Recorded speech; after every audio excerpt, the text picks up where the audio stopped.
Welcome to Beyond the Build, a new series from Shopify where we share stories behind the Shopify ecosystem, a platform where founders, developers, and innovators come to build for more than 1.7 million merchants worldwide. And on the show today, we have Ben Jobawy, the founder and CEO of Privy. Privy is a leader in e-commerce marketing for small businesses and entrepreneurs.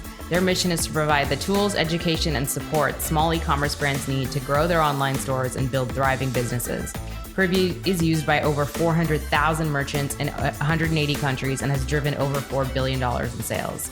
Ben, thank you so much for joining me today. We're so excited to have you. Yeah, I'm pumped to be here, Fatima. Thanks for having me. So Ben, I think, in the industry, you're like super well known. I love it. You've got your own podcast. We're always following you. So tell me though, what was the beginning of your journey? Where did this start? How did you start building apps? And was your first app a commerce app, or when did this start? My excitement around small business first started just growing up. So both my sets of grandparents ran small businesses.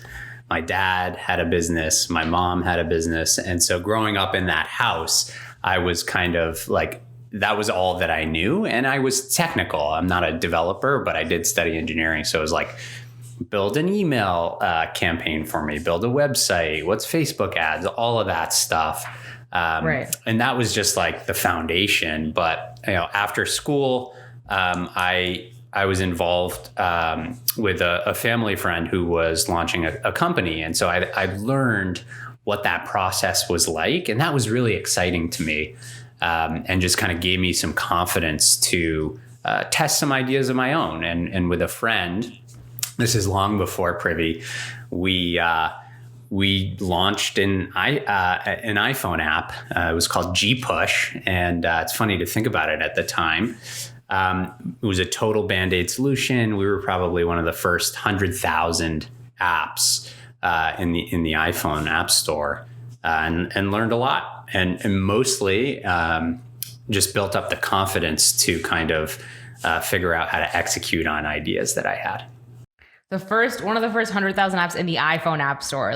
That's pretty big. I mean, we all think about the App Store now, and it obviously, there's so much activity in there. But what was your experience building an app for iOS, and what made you decide to move from building for iOS to building a commerce app? Yeah, it was amazing. So this is back in 2009 or 2010. Where, it was the Wild West in a lot of ways. But it was amazing that with a friend, we could, just build something over a weekend, submit it, get it approved, which took some back and forth. But then once it was approved, instantly people were downloading this thing and using this thing. And, we learned a lot. We got to, I think it was 100,000 downloads. And, the servers broke, and the competitors came up, and it wasn't really a long-term business. But, I think I look back at that experience and say, wow, it was a pivotal moment in my career where I just kind of built up some confidence to execute on ideas. And then, long-term, I kind of wanted to go back to that idea of solving problems for the types of people that I just really understood, which was small businesses and my parents. And, I saw them and their appetite for adopting self-serve technology, especially as it related to marketing. And, that was a theme that I really was excited about. It's something that I really understood. And it took me a while to figure out, even after launching Privy, what commerce really was. We actually started serving brick and mortar businesses originally, which had its own set of challenges before we found and built the app for Shopify. I think when we were chatting last time, you mentioned something about the dinner table stories that sort of stuck with you. Is that reflective of sort of the time you're talking about where your folks were, small business owners and you were having a lot of those conversations? Oh, totally. Yeah. So my dad's an immigrant to the US. He's from Iraq. And he used to, I have two brothers, and we'd sit around the dinner table and he'd be like, you have to take risk, boys. You have to take risks. You know, this is what it's all about, which was so interesting because I don't think that's like normal dinner table talk for anyone. But it's something that stuck with me for sure. I didn't quite understand how that would manifest itself for me or my brothers, but it was an amazing lesson to have someone always kind of encouraging us to try things. Yeah, totally. It's interesting because I feel like my folks are also immigrants, and I think it goes either kind of one way or another. Like either because of the challenges that we're seeing, they're like going to like really steady, stable jobs, right? That will in their minds, they're like, we'll give you an easier life. You won't have to deal with the ups and downs that we went through. Or it comes with like, you know, go take risks. Like this is exactly kind of what you're talking about. And so most folks I know in the situation kind of, it either goes one way or the other. Totally. And actually, even for my dad, it flip-flopped quite a bit. He was like, oh, after college, you go to grad school, you got to get a master's, like right. You got to do something. But on the other side of the coin, he's like, take risks. It was just kind of funny. That's awesome. Okay. So you started out actually working with retailers, like brick and mortar retailers. So what happened in that experience that kind of made you think like we should really focus on online businesses? Yeah. So we actually had our backs against the wall in the beginning. We got to like 100,000 in revenue, and we were pretty flat for a while. Finding distribution that helped us acquire brick and mortar businesses was really tough. I mean, I was like door to door, walking down Main Street, cold calling, cold emailing, like all that stuff. And we were actually about to shut down the business, right? We were like running out of money. You know, I think the original team was having kids and getting married, and people were like, where is this going? But, in the back of my mind, I just felt like we hadn't really given it a good shot around distribution. And we just got lucky in that one of our brick and mortar businesses happened to sell online. And I called that customer to just say like, yeah, we're having a tough time, whatever. But she said, you can't shut down Privy. Like, this is the greatest thing I've ever used. And here's why. And she started to tell me about her online store and how valuable promotions and coupons were, and how email was the way that she derived, the majority of her revenue. And her email provider like just didn't give her a great way to grow her email list. And she was just like, I can't do this without Privy. This is the greatest, marketing software I've used. And here's why. So that was a huge moment for me. And I was like, tell me more about e-commerce. And what I learned was, for the majority of e-commerce businesses, I know the world of, now online store and brick and mortar are kind of melding together again. But at the time for her e-commerce store, like she was just sitting in a room trying to figure out how to grow a business. Right. And so I thought that was really interesting. And that's what kind of got me originally looking around. Like we built integrations with everyone, right? BigCommerce, Xcart, like everyone. And then like I started hearing about Shopify. I'm like, oh, whoa, like we got to check this out. So we actually we had other integrations before we built Shopify, believe it or not. So, that was when we realized, okay, e-commerce, we got to be focused there. And then we found the APIs and the app store of Shopify. And that was really the moment that changed the entire trajectory of our business. And what did that look like? Like so you enter the Shopify app store, and like, what's the moment where you realize your trajectory is changing? Yeah, I remember vividly sitting in the office. We had an office back then. It was like a little bit late at night. And we had gotten in a single day, I think we got 5 installs. Then, the next day it was like 15 installs.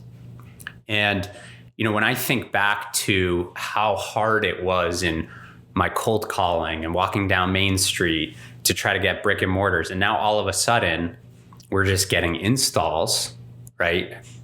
Based on this integration with Shopify. Like, I started to get the chills, like forever. It was so hard. It probably took a year to get that many customers in our old model. And now overnight, just by getting approved in the App Store, we had that coming in, and that was amazing. And so I think about the chapters of Privy in terms of our monthly install count, and what ended up happening was we basically were flat forever. We entered Shopify, and it was like, I think the first month was probably like 50 installs, and then it doubled the next month, 100.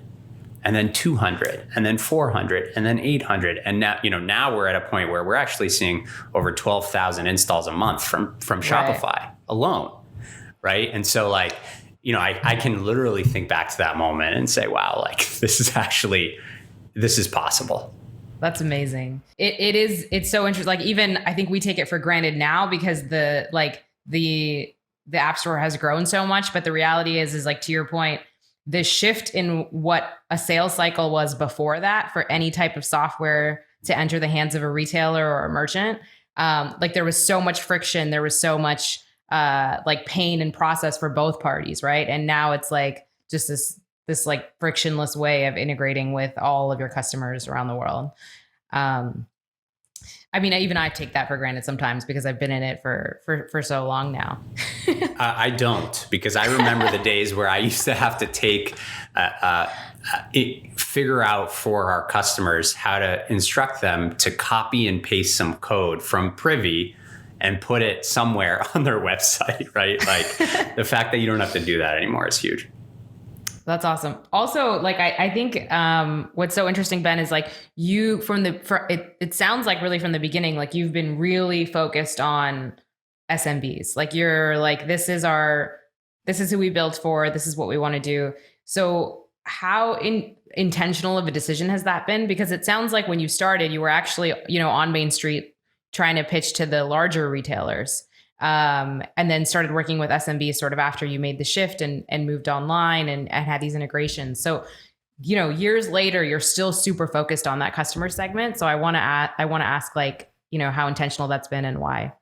It's very intentional.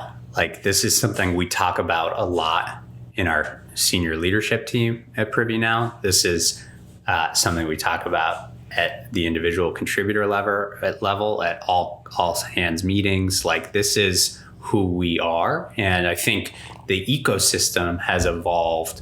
And I think, it's always very exhilarating, the idea of like some massive brand adopting your software or your app. But I think for us, like, given my background and my DNA, and also now as we've grown as a company, we're now 70 people, the DNA of where these people are coming from and the mission and what gets them excited, right? Like, this is what gets us out of bed, right? And the energy and the impact that we can have on the livelihoods of an entrepreneur, that's where I get my energy. And totally. So our entire mission of the company is on helping these entrepreneurs grow. Talk to us a little bit about like your funding journey. I know you guys recently closed around. I would love to hear a little bit about that and what that process was like and how it sort of relates to the first time that you went out and decided to raise money. Oh my gosh. I've learned a lot about fundraising over the years. I think initially we had to fundraise because there was no path to distribution. There was no path to getting customers without banging on doors, right? And so once we found our footing in the Shopify ecosystem and our distribution model, that all changed, right? There was a period of time for a long time where we didn't need capital. And I actually think today, depending on the nature of your team or yourself, if you're a developer yourself, you don't need capital, right? You can build an amazing solution that adds value. You can submit it to the App Store and you're going to get downloads, right? And create like a totally profitable business without taking capital if you didn't want to. Totally, which is the dream, right? And for us, I think as we started to see some pretty serious growth. I think that was because of our model of supporting small businesses, the free plan, driving value quickly without having to talk to us, and even offering live chat, right? So I think those were some of the things that worked for us. But because of that, a lot of our Shopify customers specifically started to ask us for more functionality inside of Privy, right? They liked how it was easy to use. They liked the support model. Why can't we do more here? And so that was a moment where we, at the time, there was, I think, 10 of us, we turned around and to each other and we said, wow, like, we actually, because of this distribution model, have a once in a lifetime opportunity to build a global brand. And our path to doing that was accelerating our product development. And that was when I said, okay, even though I had probably 1,000 no's, and that's not really an exaggeration, from investors prior, I want to get back out there. And when you have distribution, when you have customers, right? When you've got stores actively using your software, if you decide that you need capital for your business, that's the time to go talk to investors. Right. It's 2021, and I think there's a lot of investment happening in this space right now. That wasn't the case back when we were raising, but I think that even that process now is a lot easier given Shopify's growth and the growth of this ecosystem.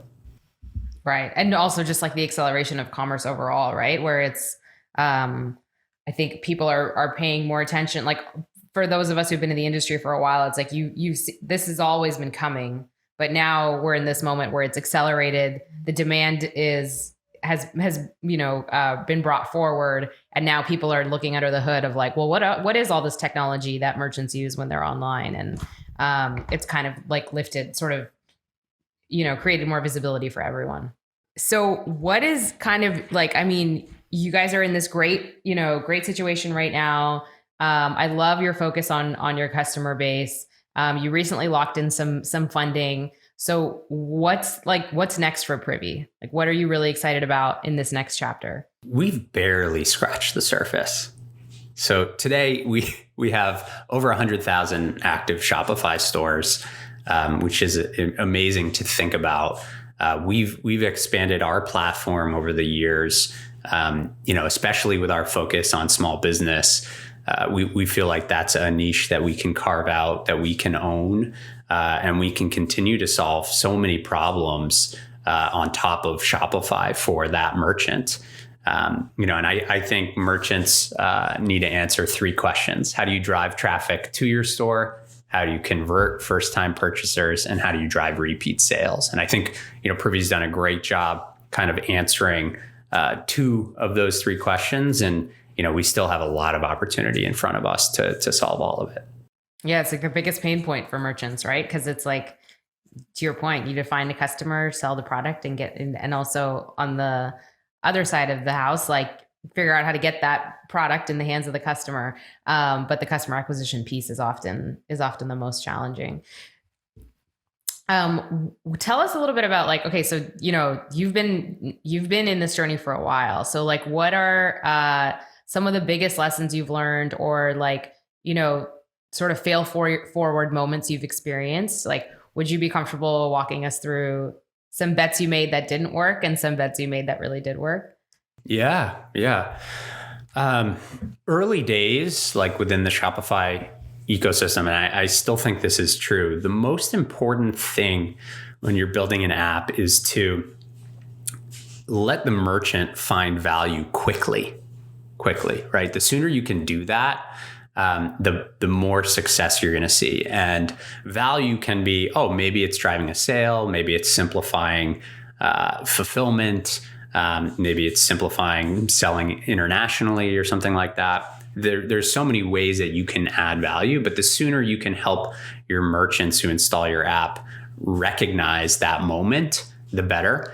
And a huge part of what value means to merchants, certainly inside the App Store, is support, right? And so I think, don't lose sight of that. Like, creating a amazing support experience for your merchant is going to help you get more installs because merchants talk to each other. There's peer groups online, and word of mouth is huge. So, I think sometimes a lot of developers, get excited about building software, but you need to be equally excited about creating an amazing experience that drives real value for the merchant. So, that was something that it actually took me a little while to realize that, especially when I was like going door to door. That was an afterthought. I was so focused on how to get customers and get businesses using our software. But then when it switched and I finally found an acquisition channel that was driving merchants to adopt Privy, I was like, oh my God, I just spent 2 years trying to get people to talk to me. And now they're like in our live chat, I'm going to talk to every single customer that wants to talk to us. And that was huge. That's a big part of our growth story. And so I would just say to anyone thinking about building an app, make sure that that's something that you get excited about, is talking to your customers.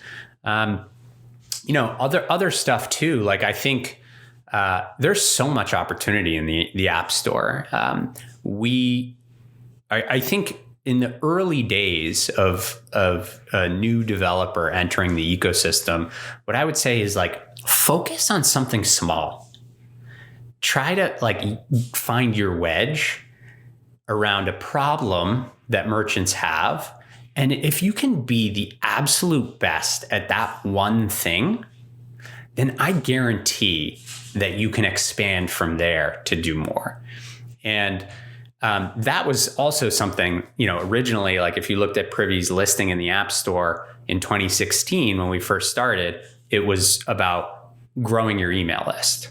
Right now, if you look at Privy's listing in the App Store, it's about, all the tools you need to get to 1 million in sales. So over the years, we've expanded.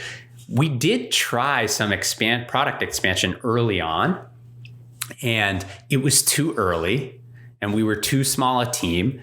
And we were spread thin, and that product failed, and we shut it down. And that's fine, right? You got to try stuff and experiment. But I think, not enough people understand how big this opportunity is within commerce. And I think if you can carve out an opportunity for yourself to be known as the absolute best at one thing, then, there's plenty more opportunity for you after that.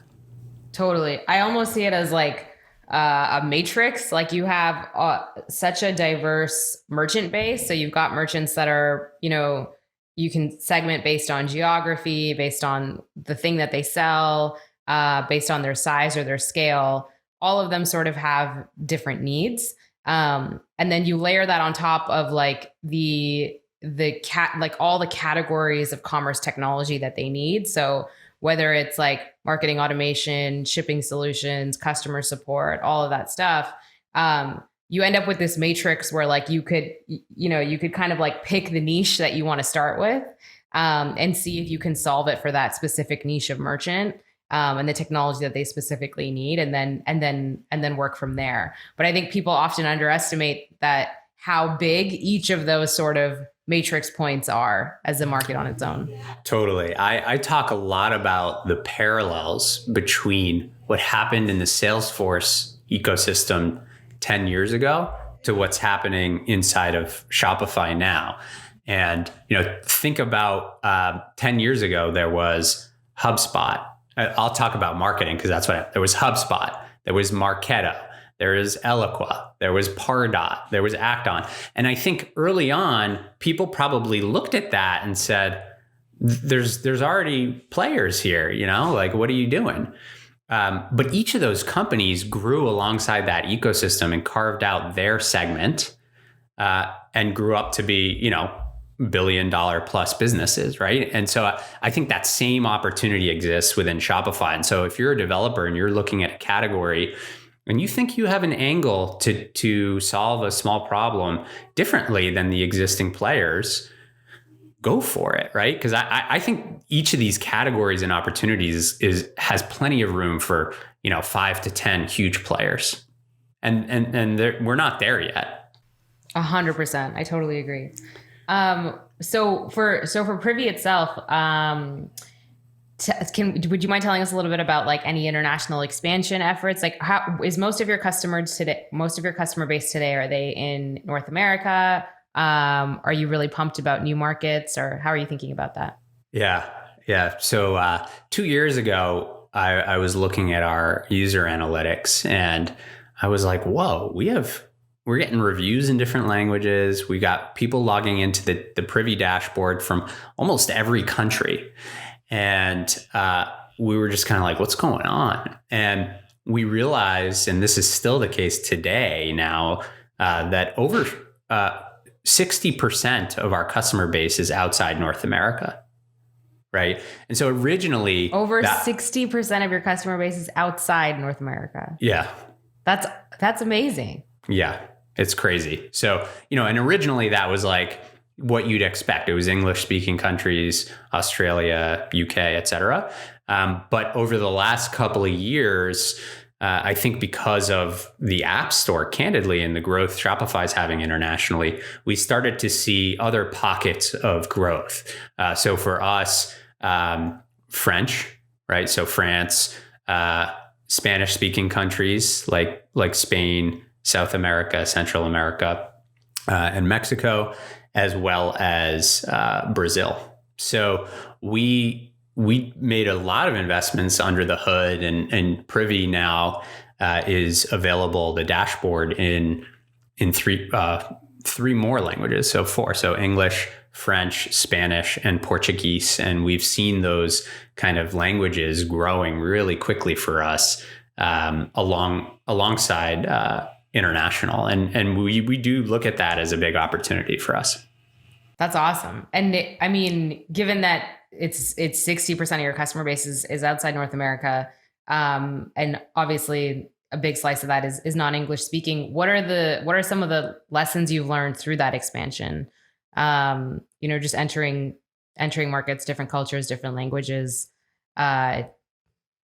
So I think the cool thing is you can translate the dashboard experience, right? You can translate a couple of your help docs, the most popular ones, and you can translate your App Store listing. And just by doing that, you're going to have a leg up in terms of growth inside the Shopify app stores, because they do, imagine you don't speak English and you're looking at the App Store and there's a listing in your language. Like, that's amazing, right? We did realize we also need to be offering support in those languages too. So, it's kind of forced some really great puzzle pieces and challenges inside the company of, hey, how does a company that's 70 people, US only right now in terms of employees, how do we figure out how to offer the same level of support that we're known for customers who are buying our product or using our product in other languages? But yeah, I think that's step one is translate the dashboard experience, get the listing ready, and some of the most popular docs. And then you'll see downloads through the App Store. Right. And then I think step two, which we haven't even tried to tackle yet, is how do you do international marketing and sales? So I think, we still have a lot to learn on the international expansion side, but it's been going well for us. I love that. I love your focus on support, because I couldn't agree more that it's a big part of the secret sauce, because that's really where your customers are giving you your feedback on the product, but also that's how they know that you're there for them. Right. And I think it's just such an important part of any product business. Yeah. As a developer in this ecosystem, you need to remember that this is a merchant who's passionate about bringing their product or service to the world. And that's why they're using Shopify. They don't know. I mean, some do. I don't want to generalize, but they don't know a lot about technology. Right. And so when they go to the App Store to look for something, they've got a problem and they're looking for a solution. And so I think, the support experience and how you coach a merchant through adopting and seeing value out of your product, and that should be equally weighted to the software that you write.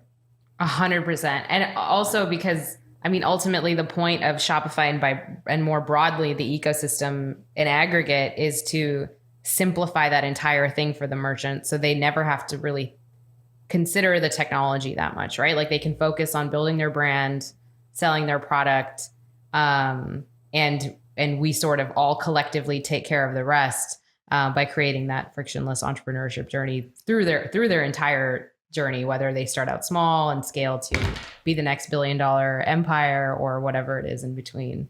Exactly. Yeah. From the developer standpoint, I think we all need to recognize that this is what Shopify does best. You guys remove complexity from the merchant around some really complex concepts. And so the same expectation is there when a merchant is downloading an app. Totally.